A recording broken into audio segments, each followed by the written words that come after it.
Good afternoon, and welcome to the Awakened Real Perspective. It's Vicky Wiles here, checking in with you guys.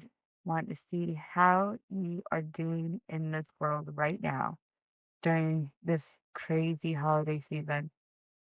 I know it can be overwhelming. I feel it. I feel it in the air when I leave my home. One thing is like creating a home is creating a sanctuary and a safe place, and one that is vibe free from all the craziness that's out there, because in your home you can literally control who's coming in and out, who's bringing what energy in with them, what energy you're playing, whether it is a movie or TV in general or music. You are creating your vibe. You create the scent in your space, whether it smells like candles or trash or whatever it is. That is your safe space, and your should be the calm when you come in the door to your own home. You find that inner peace. And you go out in the world, it's going to be crazy. You're picking up everybody's vibration that's coming off of them, all of their emotions and thoughts and energies that are projecting off of them. It's easy to get lost and in that need to rush and hurry and compete with just life and feel that I've got to do this, I've got to do that, I've got to get this done, and it's the holidays, and now I've got to see everybody, and I've got to buy gifts, and I've got to run, run, run, run, run. You forget that you are the vessel. And no matter how many times I say this, I'm going to keep saying it until everybody understands that their body is the home to their soul.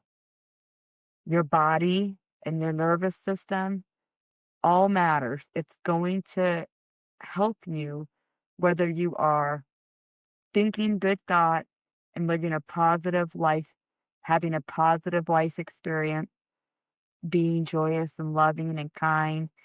And as you put that out there, you're reaping those benefits of people mirroring that back to you, that vibe. Or you are stressed and anxious and your body is tight and constricted. Remember, your body's either going to be tight and constricted or relaxed and in flow state.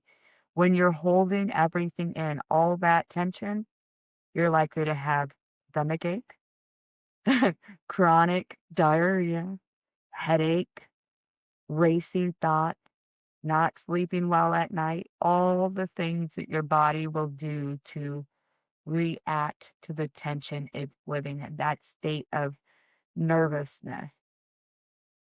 Take time for yourself. The more calm and the more peaceful you feel, the more engaged in your spirit and your soul that you feel, you will project that to the people around you. You'll project that gentleness to your partner and to your children and to your coworkers and your family, and you'll be that soft spirit.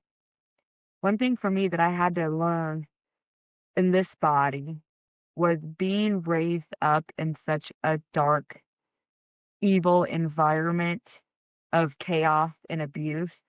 I was constantly on the reactive. I was constantly reacting to what I was seeing, what I was experiencing, and engaging life as I was seeing it, and just trying to survive because that was my mindset as a very young child, was just how do I survive the day? How do I survive the night? I didn't have goals. I didn't have plans. I didn't think things out or even think things through. Now that me and my body are working together, I see it all the times that I could have done better, should have done better, whatever, right? But I know that it's like, okay, if I can calm myself first and think clearly and get my nervous system under control, most of the time I'm just fine. It's just fine. I can find that present moment. I can find the joy and find all the things that I'm so grateful for in my life, and it changes my mindset. It flips it. But just as easily as you can go into a positive mindset, you could flip back into that negative mindset because You are your patterns. You are what you are used to. And retraining your brain to think differently is not an easy thing. It is a small process every single day that when that mindset clicks in that you don't want to have anymore, or that pattern that you don't want to do anymore, you have to make change. You have to think of like, okay, how do I want to handle this? One thing that I always, always say is everything is both. Everything is positive and negative. So whatever the situation is that comes to me, I'll say, okay, what's the good thing about this? What's the bad thing about this? And let me find the way to do both. And how does that work together? It's kind of like it's as small or as big as you make that out to be. Like, we're gonna do holiday dinner, so I can stress out about all the things that I'm gonna prepare and cook and all the things that I need to do if I want to clean the house and make sure all the presents, blah blah blah. And I can drive myself crazy, or I can say, okay, let me calm myself, calm my spirit, get back to my heartbeat, and clear my mind and say, what is the important part of this? What is it that I want to experience? I do wanna experience good food. I wanna experience great food. I wanna experience a good vibe and have fun, and yes, give gifts, but not go broke. And yes, see my family, but not be stressed about who I'm engaging with. Because your family, to me, it's easy to say, my family is not my blood. My family is the vibe that is love and kindness and generosity and joy and fun and just good-hearted people. That is my family. That's the vibe that I want to match. That's what I want to mirror. And only I can make the changes for me to grow as little or as much as possible. But I can grow and I can learn these things and I can become the things that I once dreamed of and didn't even know existed.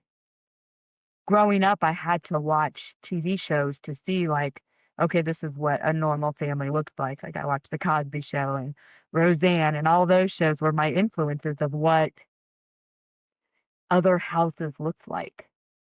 Because at my house, that's not the experience I had. My house, we were running and hiding, and at any given moment, somebody could be getting the crap beat out of them.